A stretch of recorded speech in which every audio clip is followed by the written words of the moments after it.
राधे राधे। आज हम कार्तिक मास महात्म का 19वां अध्याय सुनेंगे। तो चलिए प्रारंभ करते हैं। 19वां अध्याय। श्री विष्णु मम हृदय में प्रेरणा करने वाले नाथ, लिखो महात्म कार्तिक, राखो सिर पर हाथ। राजा पृथु ने पूछा, हे देवर्षि, अब आप ये कहिए कि भगवान विष्णु ने वहां जाकर क्या किया तथा जलंधर की स्त्री का पतिव्रत कैसे भ्रष्ट हुआ। श्री नारद जी ने कहा, जलंधर के नगर में जाकर भगवान विष्णु ने उसकी पतिव्रता स्त्री वृंदा का पतिव्रत भंग करने का विचार किया।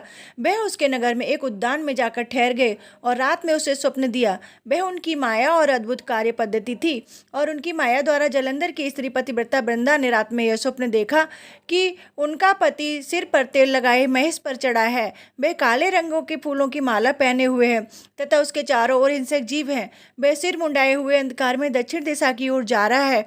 उसने अपने नगर को समुद्र में डूबा हुआ देखा। इस प्रकार के बहुत से भयानक सपने देखे। फिर तुरंत ही वह जाग पड़ी और स्वप्न के संबंध में विचार करने लगी। इतने में उसने सूर्य को उदय होते हुए देखा तो सूर्य में उसे एक छिद्र दिखाई दिया तथा वह कांतिहीन था। उसने अनिष्ट जाना और भयभीत होकर रोने लगी। वह छज्जे पर गई, अटारी पर चढ़ी, भूमि पर उतरी, मगर उसे कहीं पर भी शांति मिली नहीं। फिर वह अपने दो सखियों को साथ लेकर उपवन में गई, परंतु वहां भी उसे शांति नहीं मिली। फिर वह जंगल में निकल गई, पर वहां भी उसे चैन न आया। वन में उसने सिंह के समान दो भयंकर राक्षसों को देखा, जिससे वह अत्यंत भयभीत होकर वहां से भागने लगी। उसी समय वहां अपने शिष्यों सहित एक तपस्वी आ गया तो वृंदा उसके पैरों को हाथ लगाकर उससे अपनी रक्षा के लिए याचना करने लगी। मुनि ने अपनी एक ही हुंकार से उस दोनों राक्षसों को वहां से भगा दिया।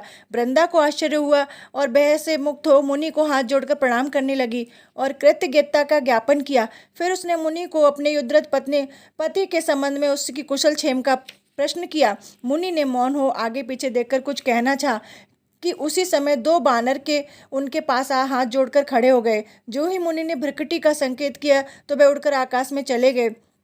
फिर वे जलंधर का सिर व धड़ लेकर मुनि के पास आ गए।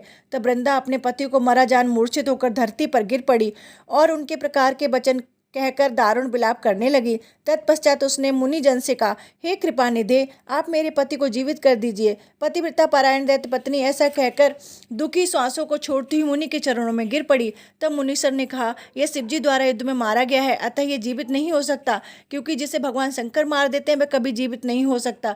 परंतु शरणागत की रक्षा करना सनातन का धर्म है, अतः कृपा करके मैं इसे जिला देता हूँ। श्री नारद जी कहते हैं, वह मुनि साक्षात विष्णु थे। उन्होंने सब माया फैलाई हुई थी। वह वृंदा के पति को जीवित करके अंतर्ध्यान हो गए।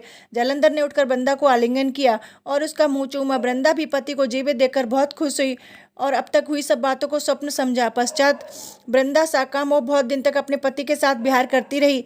एक दिन उसने काल के अंत में भगवान विष्णु को पहचान लिया।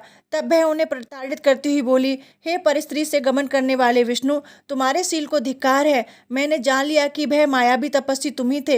हे राजन, ऐसा कहकर क्रुद्ध हो पतिव्रता ने अपने तेज को प्रकट करते हुए शाप दिया, जो तुमने अपनी माया से दो राक्षस मुझको दिखाए थे, वही दोनों राक्षस किसी समय तुम्हारी भी स्त्री को हरण करेंगे। उसके भ्रम में दुख होकर तुम बानरों की सहायता से वन में भ्रमण करोगे और वह सर्वेश्वर जो इस समय तुम्हारा शिष्य बना हुआ है, वह वहां पर तुम्हारा साथी रहेगा। ऐसा कहकर पतिव्रता वृंदा भगवान विष्णु के लाख मना करने पर भी अग्नि में प्रवेश कर गई। ब्रह्मा आदि देवता आकाश से उसका प्रवेश देखते रहे।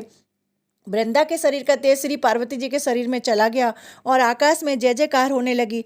पतिव्रत धर्म के प्रभाव से वृंदा ने मुक्ति प्राप्त की। इस प्रकार 19वां अध्याय समाप्त। अगर आपको मेरी वीडियो पसंद आई हो तो लाइक करें, शेयर करें, सब्सक्राइब करें। राधे राधे।